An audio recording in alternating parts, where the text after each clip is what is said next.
கோவை மாநகராட்சியின் எல்லையை விரிவாக்கும் நோக்கில் தமிழக அரசு 14 உள்ளூர் அமைப்புகளை அதில் இணைக்கும் திட்டத்தை அறிவித்துள்ளது. 2024ஆம் ஆண்டு டிசம்பர் 31ஆம் தேதி வெளியிடப்பட்ட அரசாணை எண் 201 அடிப்படையில் இந்த முடிவு எடுத்துள்ளது.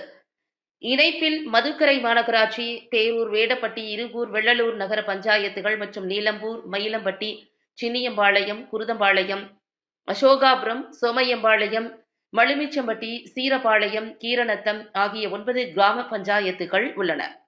அரசாணை தெரிவிக்கையில் இந்த பகுதிகளில் மக்கள் தொகை 244% அதிகரித்துள்ளதுடன் 231% புதிய குடியிருப்புகள் உருவாகியுள்ளன. தொழிற்சாலைகள் மற்றும் வணிக வளாகங்களின் வளர்ச்சியும் அதற்கான ஆதாரமாக குறிப்பிடப்பட்டுள்ளது. இந்த இணைப்பால் கோவை மாநகராட்சி எல்லைக்குள் மேலும் 14 அமைப்புகள் வரும் நிலையில் அடுத்த நகராட்சி தேர்தலுக்கு முன் வார்டு மறுசீரமைப்பு அவசியமாக இருக்கும். இந்த அறிவிப்பு குறித்து பொதுமக்களும் அதிகாரிகளும் தங்கள் எதிர்ப்பு அல்லது கருத்துக்களை அறிவிப்பின் தேதியிலிருந்து 6 வாரங்களில் நகராட்சி நிர்வாகம் மற்றும் குடிநீர் வழங்கல் துறை முதன்மை செயலாளரிடம் எழுத்துப்பூர்வமாக அளிக்கலாம். மேலும் கோவை மாவட்டத்தில் கண்ணியூர், அரசூர், பேரூர், செட்டிப்பாளையம் மற்றும் பட்டாணம் கிராம பஞ்சாயத்துகள் நகர பஞ்சாயத்துகளாக தரம் உயர்த்தப்பட்டுள்ளன.